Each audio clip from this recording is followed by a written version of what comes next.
Ah là là, cette sonnerie. Au fait, tu sais ce qu'il faut faire comme travail en techno? Non, mais attends, monsieur Techno, il va expliquer.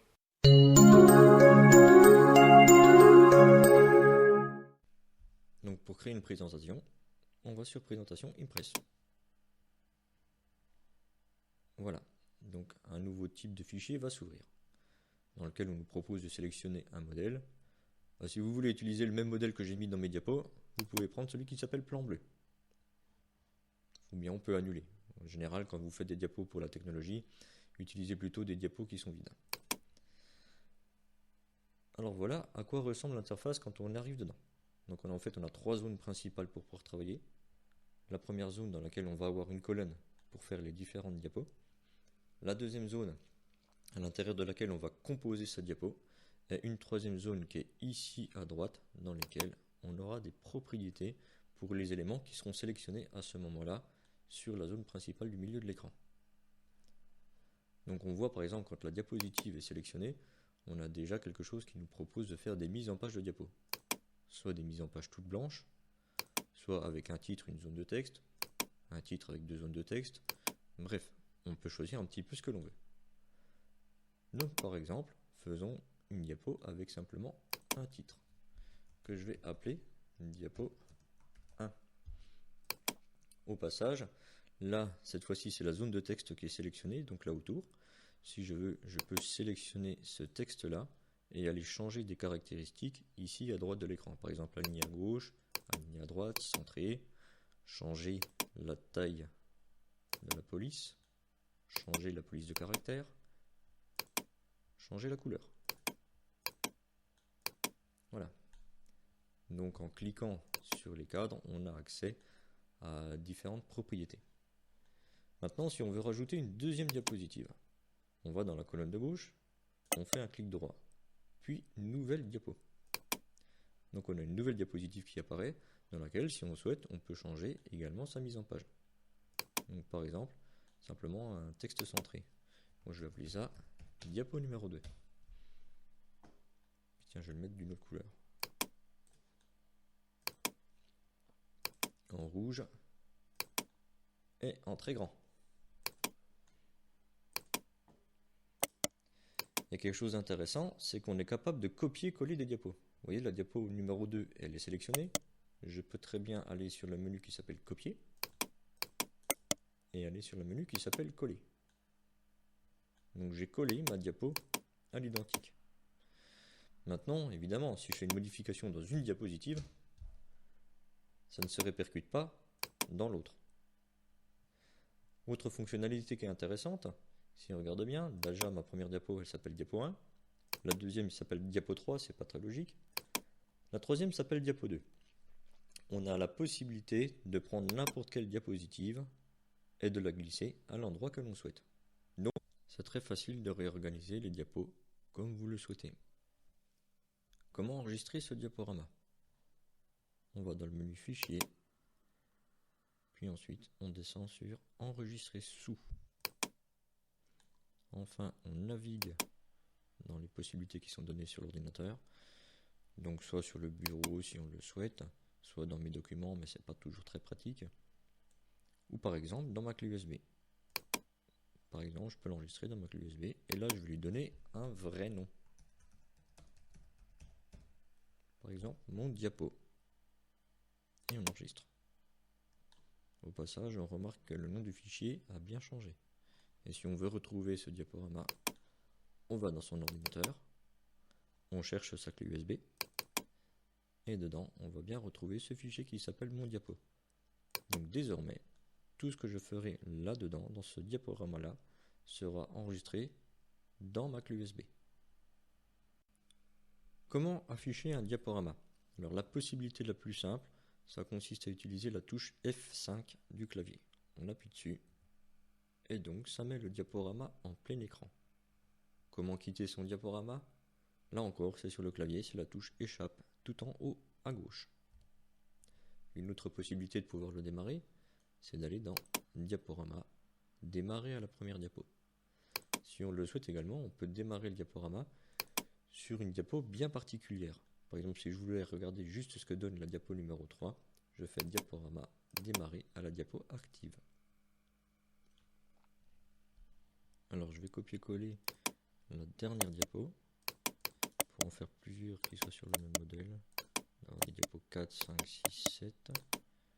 Donc je vais simplement les renommer à cet endroit-là. Diapo 4, 5, 6 et 7. Et je vais vous montrer comment naviguer dans votre diaporama. Donc on va démarrer le diaporama. J'ai ma diapo numéro 1. Comment passer à la diapositive suivante? Soit un clic gauche sur la souris, ou bien la flèche du clavier pour aller à droite, ou bien la flèche du clavier pour aller en bas, ou bien la touche Entrée, ou bien la touche Espace. Comment revenir en arrière? Deux possibilités, soit la flèche gauche du clavier, soit la flèche haut du clavier. Et même avec la molette de la souris, on peut naviguer dans son diaporama. On a également la possibilité de faire un clic droit sur la souris, de cliquer sur le menu suivant ou précédent, ou bien même d'aller à une diapo bien particulière, celle que l'on souhaite. Et pour quitter le diapo, la touche Échappe. Pour supprimer des diapositives, on sélectionne une diapositive qui nous intéresse. Donc là, pour faire une sélection multiple, j'appuie également sur la touche CTRL du clavier, CTRL tout en bas à gauche. Et après, la touche Supr, SU2PR du clavier. Les diapositives sont supprimées. Alors, comment rajouter des images dans le diapo? Des images qu'on aurait trouvées sur Internet. Déjà, dans un premier temps, on va supprimer ce cadre-là. Donc on le sélectionne en cliquant dessus, puis la touche Supr du clavier. Ensuite, allons sur Internet. J'ai trouvé cette image, elle m'intéresse, je veux la mettre dans le diapo. Mais on ne va pas la mettre directement. On va déjà aller l'enregistrer dans un dossier de l'ordinateur. En faisant un clic droit sur l'image et en descendant sur le menu qui s'appelle Enregistrer l'image sous.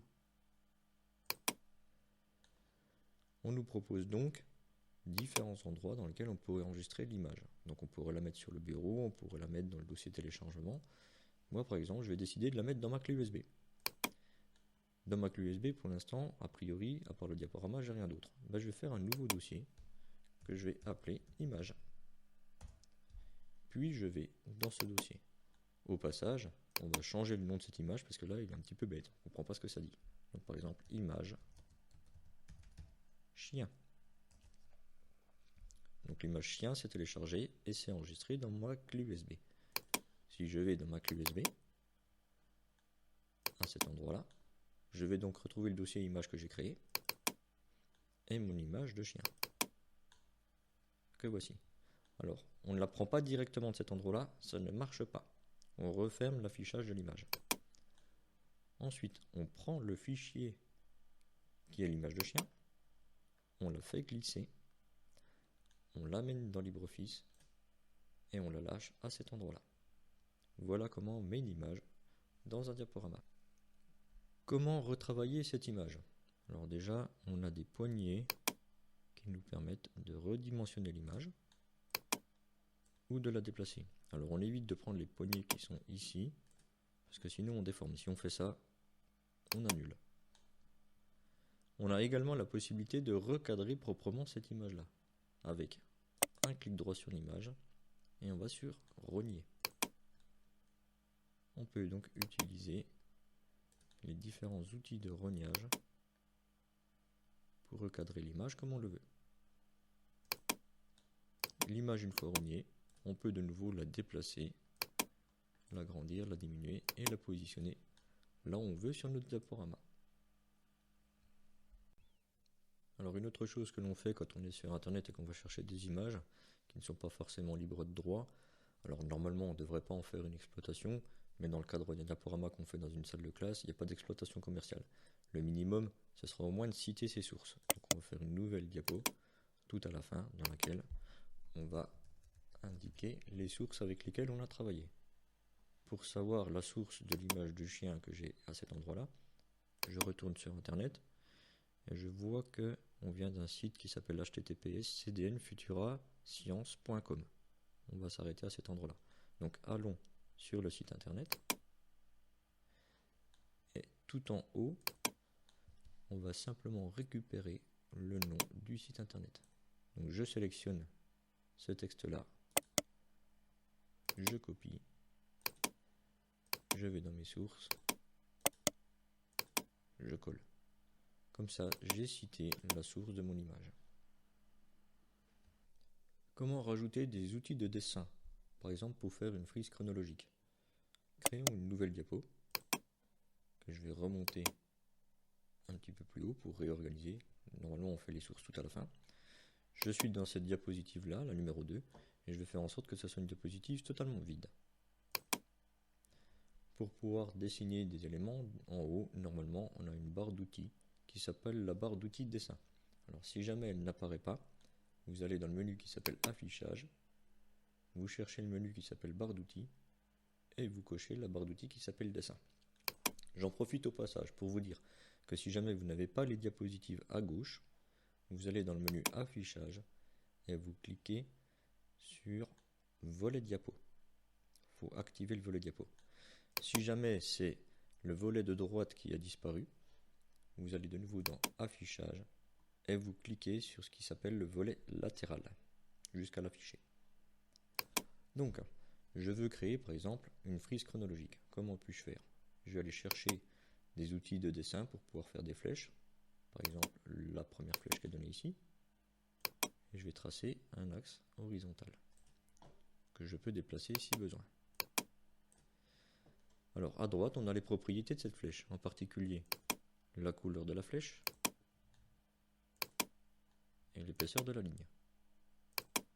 Donc, on peut choisir des épaisseurs différentes.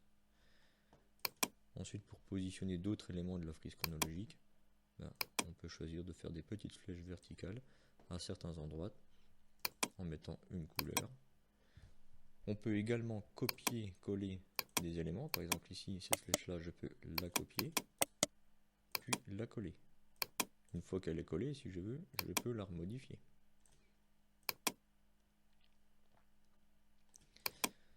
Ensuite, ce qui va être intéressant, c'est de rajouter des éléments textuels sur cette diapositive. Alors en haut, on a un petit menu qui s'appelle zone de texte. Donc c'est le A avec des tirets autour. On sélectionne cet outil-là. Ensuite, on trace un cadre et on écrit ce que l'on a envie. Par exemple, 1789, plutôt 1789. Voilà. On peut donc écrire un texte. De la même manière, on peut mettre une image si on le souhaite. Et ce texte-là, quand il est dans le cadre, on peut le déplacer et le mettre à d'autres endroits si on a envie. C'est la même chose à côté d'une image. Si jamais on veut mettre une indication, on va créer une zone de texte. Et on va écrire le texte qu'on a envie. Au passage, on peut mettre beaucoup plus grand. Et on peut mettre des couleurs si on a envie. Voilà. Donc cette zone de texte que j'ai à cet endroit-là, si j'ai besoin, je peux la déplacer. Je peux même la copier et aller la coller un peu plus loin. Et maintenant que j'ai un beau diapo dans lequel j'ai plein de choses très intéressantes, que je peux même afficher pour voir ce que ça donne, parce qu'il faut faire assez régulièrement quand même. On regarde ce que ça donne dans son diaporama. Voilà, il est magnifique. Eh bien, il faut quand même penser à sauvegarder très régulièrement son travail. Alors, on va faire attention à ne pas systématiquement sauver avec toujours le même nom de fichier. Sinon, tout est enregistré toujours dans le même document informatique, et si jamais on fait une bêtise avec ce document-là, on risque de tout perdre. La meilleure des solutions, ce serait de faire fichier, enregistrer sous, et plutôt que de l'enregistrer sous mon diapo, on va l'enregistrer sous mon diapo version 02. Et donc, comme je vous avais déjà expliqué tous en classe, à chaque fois que vous faites des versions de diaporama qui ont été améliorées, sur lesquelles vous avez fait 5-10 minutes de travail et que vous considérez que c'est important, remettez un autre numéro de version, par exemple version 3, version 4, version 5, etc., etc. Ce qui fait que donc, dans la clé USB, là je suis dans ma clé USB, je me retrouve avec mon diapo, c'est-à-dire le fichier que j'avais créé à l'origine, que je n'avais pas sauvegardé, et mon diapo version numéro 2. Donc on peut regarder ce que ça donne. Mon diapo, le tout premier que j'avais fait, si jamais on l'ouvre, j'ai ce que j'avais à l'origine, ce que j'avais sauvegardé avant. Donc voilà, pensez à sauvegarder régulièrement votre diaporama et pensez à mettre des numéros de version. Comme ça, si vous arrivez à un moment donné à la version numéro 12 et que vous faites une grosse bêtise dans la version numéro 12, vous ne pouvez plus réutiliser ce diapo-là. Dans ce cas-là, rouvrez la version numéro 11 et reprenez le peu de travail qui vous reste à faire pour revenir jusqu'à la version numéro 12. Alors n'oublions pas une chose quand on va faire une présentation en diaporama, surtout pour un diaporama pour faire de l'oral. En fait, c'est comme si vous présentiez la météo. Je vais mettre en plein écran cette diapo-là. Donc que fait le présentateur météo? Comment ça se passe? L'image qui est affichée, c'est une image qui est relativement simple, que tout le monde comprend du premier coup d'œil, et dans lequel on a juste quelques informations importantes qui sont marquées, et dans lesquelles il n'y a pas de phrases très complexes qui sont construites et qui sont difficiles à décoder. Par contre, ces phrases et ces informations, c'est le présentateur météo qui les dit. Alors il ne les dit pas en lisant des notes ni en récitant par cœur. Par contre, il s'adresse à un public en regardant la caméra et en étant actif. Donc votre rôle, quand vous serez à l'oral, c'est ça. Un fond d'écran dans lequel on a peu d'informations et on parle, on explique, on montre à ses camarades. Et au passage, j'ai bien cité la source de mon image, ça vient du site l'union.fr. Merci à l'Union. Donc j'espère que cette petite présentation pour créer des diaporamas, ça vous a plu et que ça vous apprend des choses. Voilà. Bon courage à tous.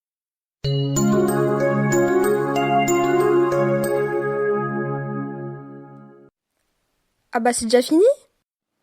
Eh oui, c'est tout pour le moment. À bientôt.